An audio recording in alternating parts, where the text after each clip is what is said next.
ಪೂಜ್ಯರು ಸದಾ ಕಾಲ ಮಾಡ್ಕೊಂಡು ಬಂದಿದ್ದಾರೆ. ಈ ನೆಲವನ್ನು ಪಾವನಗೊಳಿಸಿರ್ತಕ್ಕಂಥ ಅಡವಿಲಿಂಗ ಮಹಾರಾಜ ಪೂಜ್ಯ ಅಪ್ಪಾಜಿ ಅವರ ಪಾದಕ ಭಕ್ತಿ ಶರಣಾರ್ಥಿಗಳನ್ನು ಸಮರ್ಪಿಸಿ ಈ ಕ್ಷೇತ್ರದ ಇಲ್ಲಿವರೆಗೂ ತಮಗೆಲ್ಲರಿಗೂ ಈ ಪ್ರವಚನವನ್ನು ಉಣಬಡಿಸಿರ್ತಕ್ಕಂಥ ಪರಮ ಪೂಜ್ಯರ ಭಾಗ್ಯವಾಡಿ ಪರಮ ಪೂಜ್ಯರ ಚರಣಗಳಿಗೆ ಭಕ್ತಿ ಶರಣಾರ್ಥಿಗಳನ್ನು ಸಮರ್ಪಿಸಿ ಗುಂಡುಕನರಪ್ಪರ ಪೂಜ್ಯರಿಗೆ ಪಾದಕ ಶರಣಾರ್ಥಿಗಳನ್ನು ಸಮರ್ಪಿಸಿ ಆತ್ಮೀಯ ನಮ್ಮ ಒಂದು ನಾವು ಎಲ್ಲ ಕ್ಲಾಸ್ಮೇಟ್ ಮೈಸೂರಲ್ಲಿ ಲೋಕಾಪುರ ಪೂಜ್ಯರಿಗೂ ಭಕ್ತಿ ಶರಣಾರ್ಥಿಗಳನ್ನು ಸಮರ್ಪಿಸಿ ವೇದಿಕೆ ಮೇಲಿರ್ತಕ್ಕಂಥ ಎಲ್ಲ ಗಣ್ಯ ವ್ಯಕ್ತಿಗಳು ಮತ್ತೊಬ್ಬ ಪೂಜ್ಯರಿಗೆ ಮತ್ತು ಕಲಾವಿದರ ಬಳಗಕ್ಕೂ ತಮ್ಮೆಲ್ಲರ ಅಂತರಾತ್ಮ ಅಡಗಿರುವಂತ ಮತ್ತು ನಮ್ಮ ಅಡವಿಲಿಂಗ ಮಹಾರಾಜನ ಜ್ಯೋತಿಗೆ ಭಕ್ತಿಯ ಶರಣಾರ್ಥಿಗಳು ಬಹುಶಃ ನನಗನ್ಸ್ತದ ಎಲ್ಲೋ ಕುಂಭಮೇಳ ನಡೆದದ ಅಂತ ಕೇಳಿವಿ ನಾವೆಲ್ಲರೂ. ಅಲ್ಲಿ ಎಷ್ಟೋ ಮಂದಿ ಅಲ್ಲಿ ಸತ್ರು ಇಲ್ಲಿ ಸತ್ರು ಅಂತ ಕೇಳಿವಿ. ಆದ್ರೆ ನನಗನ್ಸ್ತದ ಅಲ್ಲಿ ಕುಂಭಮೇಳ ಹೋಗ್ತಿರೋ ಬಿಡ್ತಿರೋ ಗೊತ್ತಿಲ್ಲ. ನೀವು ಎಲ್ಲಿ ಬರ್ಬೇಕಂತ ಕೇಳಿದ್ರೆ ಆದಿಯೋಗಿ ಜಗದ್ಗುರು ಮೌನೇಶ್ವರರ ಒಂದು ಪುಣ್ಯ ಸ್ಥಾನದಲ್ಲಿ ಹರಿತಾ ಇದಲ್ಲ ನದಿ, ಈ ನದಿಯಲ್ಲಿ ಬಂದು ಮುಳುಗಿ ಎದ್ದು ಅಡವಿಲಿಂಗ ಮಹಾರಾಜರ ಪಾದ ಇಡೀ ನಿನ್ನ ಜನ್ಮವೇ ಪಾವನ ಆಗ್ತದ, ಅದಕ್ಕಿಂತ ಕುಂಭಮೇಳ ಮತ್ತೊಂದಿಲ್ಲ ಅಂತಕ್ಕಂಥ ಮಾತು ಈ ಜಾಗದಲ್ಲಿ ನಿಂತು ಹೇಳ್ತೀನಿ. ಯಾಕಂತ ಕೇಳಿದ್ರೆ ನಾವು ನೀವೆಲ್ಲರೂ ಏನಾಗಿದ್ದೀವಿ, ಸಂಸಾರದ ಬಂಧನದೊಳಗೆ ಬಿದ್ದು ನಳದಾಡ್ತಿದ್ದೀವಿ.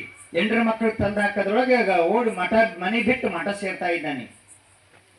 ಆದ್ರೆ ಪರಮ ಪೂಜ್ಯರು ಏನ್ ಮಾಡಿದ್ದಾರೆ ಅಂತ ಕೇಳಿದ್ರೆ ಜಗತ್ತದೊಳಗೆ ಏಕೈಕ ಒಬ್ಬ ಮಠಾಧೀಶ, ಒಬ್ಬ ಸ್ವಾಮಿ, ಒಬ್ಬ ಗುರು, ಒಬ್ಬ ಸಂತ ಏನು ಮಾಡ್ಬೇಕಂತ ಕೇಳಿದ್ರೆ ಅಂತ ಮಹಾಶಕ್ತಿಯನ್ನು ಗಳಿಸಿದ್ದಾನೆ. ಎಂತ ಶಕ್ತಿ ಅಂತ ಕೇಳಿದ್ರೆ ಇನ್ನುವರೆಗೂ ಯಾರು ಗಳಿಸಲಾರದಂತ ಶಕ್ತಿ ಗಳಿಸಿದ್ದಾರೆ. ಅದು ಎಂತ ಶಕ್ತಿ ಅಂತ ಕೇಳಿದ್ರೆ ಪರಮ ಪೂಜ್ಯರು ನಮಗೆ ಹೋದರ್ಶ ಪ್ರಸಾದ ಮಾಡ್ತಕ್ಕಂಥ ಸಮಯದೊಳಗೆ ಹೇಳಿದ್ರು ಅಡವಿಲಿಂಗ ಮಹಾರಾಜರು ಏನಂತ ಕೇಳಿದ್ರೆ, ಇಷ್ಟೊಂದು ಜನ ನಿನ್ನ ಜೋಳಿಗೆಯಲ್ಲಿ ಆಗಲ್ಲಪ್ಪ, ಈ ಜೋಳಿಗೆ ಹೆಂಗ ಸಲುತ್ತಿದೆ ಅಂತ ನಾ ಕೇಳಿದೆ. ಪರಮ ಪೂಜ್ಯರ ಅಡವಿಲಿಂಗ ಮಹಾರಾಜರು ಹೇಳಿದ್ರು, ನಾನು ಮಾಡಿದಿಷ್ಟೇ 18 ಕೋಟಿ ಜಪವನ್ನು ಮಾಡಿ ಆ ಜಪ ಶಕ್ತಿನ ಇಲ್ಲಿ ಕರ್ಕೊಂಡು ಬಂದಿದ್ದೇನೆ ಅಂತಕ್ಕಂಥ ಮಾತನ್ನು ಹೇಳಿದ್ರು. 18 ಕೋಟಿ ಜಪವನ್ನು ಮಾಡಿದಾರಂತೆ ಪರಮ ಪೂಜ್ಯರು ಇಲ್ಲಿವರೆಗೆ 18 ಕೋಟಿ ಜಪವನ್ನು ಮಾಡಿದಾರಲ್ಲ, ಆ ಜಪದ ಶಕ್ತಿ ಅದು ಯಾರಿಗೆ ದಾರಿ ಎರೆದಿದ್ದಾರೆ ಅಂತ ಕೇಳಿದ್ರೆ ಸಕಲ ನೀವೆಲ್ಲ ಕುಂತಿದಾರಲ್ಲ, ನಿಮ್ಮ ಭಕ್ತಾದಿಗಳು ದಾರಿ ಎರೆದಿದಾರಲ್ಲ, ನಿಮ್ಮಂತ ಪುಣ್ಯವಂತರು ಬೇರೆ ಯಾರಿಲ್ಲ ಅಂತಕ್ಕಂಥ ಮಾತು ತಮಗೆಲ್ಲರಿಗೂ ಹೇಳಬೇಕಾಗ್ತದೆ. ಹೊಗಳ್ತಾ ಇಲ್ಲ, ಅವ್ರ ಹೃದಯ ಎಂಥದ್ದು. ನಾನು ಮೊನ್ನೆ ನನಗೆ ಫೋನ್ ಮಾಡಿದ್ರು, ಫೆಬ್ರವರಿ 8ರಿಂದ 13 ತನಕ ಕಾರ್ಯಕ್ರಮ ಇರ್ತದ, ಅದ್ರೊಳಗೆ ಯಾವಾಗಾರ ಒಂದಿನ ಬರಬೇಕಂತ ಕೇಳಿದ್ರೆ ಒಂದು ಮಾತನ್ನು ಹೇಳ್ತೀನಿ ತಮಗೆಲ್ಲರಿಗೆ, ನಿಮ್ಮ ಜೀವನದ ಬಹುಬಂಧನ ಕಷ್ಟ ಕಳಿತಕ್ಕಂಥ ಶಕ್ತಿ ಎಲ್ಲಿ ಇಲ್ಲ. ಅಡವಿಲಿಂಗ ಮಹಾರಾಜನ ಅಪ್ಪಕ ಬುಳು ಪಾದಕ ಬುಳು ನಿನ್ನ ಕರ್ಮಗಳೆಲ್ಲ ನಾಶವಾಗಿ ಹೋಗ್ತದಂತಕ್ಕಂಥ ಮಾತು ಹೇಳ್ತೀನಿ. ಸಾಮಾನ್ಯದಲ್ಲ. ಕಾಶಿಗೆ ಹೋಗ್ತೀವಿ, ಶ್ರೀಶೈಲಕ್ಕೆ ಹೋಗ್ತೀವಿ, ಪಾದಯಾತ್ರೆ ಮಾಡ್ಕೊಂಡು ಹೋಗ್ತೀವಿ, ಕೈ ಕಾಲು ಬ್ಯಾನಿಯಾಗಿ ಇಲ್ಲಿ ತಾಸುಗಟ್ಲೆ ಶ್ರೀಶೈಲ ಕುಂತು 3 ದಿನಕ್ಕೆ ಬರೋದು 6 ದಿನಕ್ಕೆ ಬಂದು ಮನೆ ಮುಡ್ತೀವಿ. ಅಲ್ಲಿ ಕೈಕಾಲು ಬ್ಯಾನಿಯಾಗಿ ಗೋಲ್ ತಗೊಂಡೆ ಜಂಡಮ ಮಚ್ಕೊಂಡೆ ಮಾಡ್ತೀವಿ.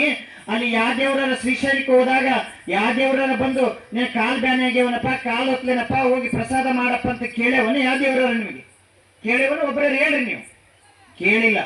ಆದ್ರೆ ಇಲ್ಲಿ ಅಡವಿಲಿಂಗ ಮಹಾರಾಜರ ಕ್ಷೇತ್ರಕ್ಕೆ ಬನ್ನಿ, ಯಾವಾಗ ಬಂದ್ಯಪ್ಪ, ಈಗ ಬಂದೇನು, ಹೋಗಿ ಪ್ರಸಾದ ಮಾಡಿ ಹೋಗ್ತಕ್ಕಂಥ ಶ್ರೀಶೈಲ ಮಹಾಲಿಂಗ ಯಾವುದಂತ ಕೇಳಿದ್ರೆ ಅಡವಿಲಿಂಗ ಮಹಾರಾಜರಂತಕ್ಕಂಥ ಮಾತು ತಮಗೆಲ್ಲರಿಗೆ ತಿಳಿಸ್ಬೇಕಾಗ್ತದ. ಸಾಮಾನ್ಯರಲ್ಲ. ಇದೆಲ್ಲ ನೋಡಿದ್ರೆ ಗಾಬರಿಯಾಗಿ ನಾನು ಪರಮ ಪೂಜೆಗೆ ಕೈ ಮಾಡಿದ್ರು, ಮುಗಿಸ್ರಿ ಅಂದರು.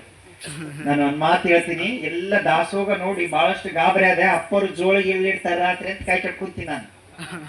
ಆ ಜೋಳಿಗೆಯಲ್ಲಿ ಬಹಳಷ್ಟು ಪುಣ್ಯಗಳು, ಒಂದು ದಾಸೋಗನೇ ಇದೆ ಅದರಲ್ಲಿ. ಲೋಕಾಪುರ ಪರಮ ಪೂಜ್ಯರಂದ್ರು ಜೋಳಿಗೆ ತುಂಬಾ ಗಟ್ಟಗಟ್ಲೆ ರೊಕ್ಕ ಅದಾವ ಅಂದ್ರು. ಈ ಅಪ್ಪವ್ರು ಎಲ್ಲಿ ಜೋಳಿಗೆ ಇಡ್ತಾರೋ ಸ್ವಲ್ಪ ರಾತ್ರಿ ಸ್ವಲ್ಪ ಪತ್ತೆ ಮಾಡ್ರಿ ಅಂದ್ರೆ ನನ್ನ ಫ್ರೆಂಡ್ ಅವ್ರು ಇರ್ತದಕ್ಕೆ ಬಹುಶಃ ಜೋಳಿಗೆ ಎತ್ತಬೇಕಂತ ಮಾಡ್ಯಾರ ಗೊತ್ತಿಲ್ಲ. ಇಂಥ ಪರಮ ಪೂಜ್ಯರು ನಮಗೆ ಸಿಕ್ಕಿದಾರಲ್ಲ, ನಿಜವಾಗ್ಲೂ ನಾವು ನೀವೆಲ್ಲರೂ ಧನ್ಯವಂತರು ಅಂತಕ್ಕಂಥ ಮಾತನ್ನು ಹೇಳ್ತಾ, ನಿಮ್ಗೇನೇ ಇರಲಿ, 108 ತಾಪತ್ರೆಗಳಿರಲಿ, ಭಗವಂತನ ಸ್ಮರಣೆ ಮಾಡಿ ಒಂದಿಷ್ಟು ಈ ಜಾಗದಲ್ಲಿ ಒಂದಿಷ್ಟು ಪರಮ ಪವಿತ್ರವಾಗಿರ್ತಕ್ಕಂಥ ನೀರನ್ನು ಶೇಖರಣೆ ಮಾಡಿ ಪೂಜ್ಯರ ಪಾದಕ್ಕೂ ಬೀಳು, ನಿನ್ನ ಜನ್ಮವೇ ಸಾರ್ಥಕ ಆಗ್ತದೆ ಅಂತಕ್ಕಂಥ ಮಾತನ್ನು ಹೇಳ್ತಾ, ಪರಮ ಪೂಜ್ಯರ ವರ್ಷರ ನಾವು ಗುರುವಿಗೆ ಬಹುಶಃ ನಾನು ಅವ್ರ ಮುಖ ನೋಡಕ ಮತ್ತು ಅವ್ರ ಆಶೀರ್ವಾದ ತಗೊಳಕ ಬರ್ತೀನ. ಅವ್ರ ಹಿರಿಯರಲ್ಲಿ ಒಂದು ತಂದೆ ಸ್ವರೂಪರು ಅಂತ ಅವರ ಆಶೀರ್ವಾದ ಸದಾ ನಮ್ಮ ಕಾಲಕ್ಕೂ ನಮ್ಮ ತಲೆ ಮೇಲೆ ಎಲ್ಲರಿಗೂ ಇರಲಿ ಅಂತಕ್ಕಂಥ ಮಾತನ್ನು ಹೇಳ್ತಾ ತಮಗೆಲ್ಲರಿಗೆ ಮತ್ತೊಮ್ಮೆ ಭಕ್ತಿಯ ಶರಣಾರ್ಥಿ.